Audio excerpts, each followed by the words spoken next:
Governor John DeYoung's goal is to lower fossil fuel usage in the Virgin Islands by 60% before 2025.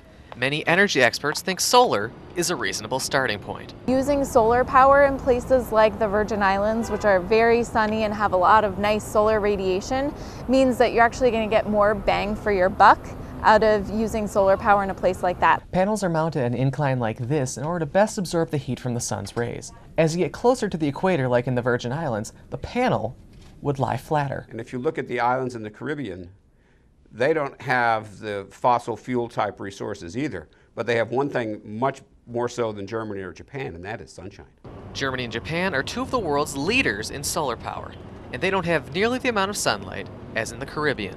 A lot of these countries actually have to import pretty expensive energy. A lot of them use diesel generation, which is both dirty and expensive, especially right now as oil prices are going up. Clifford recommends starting commercial projects now before fuel prices rise and while federal tax credits are firmly in place.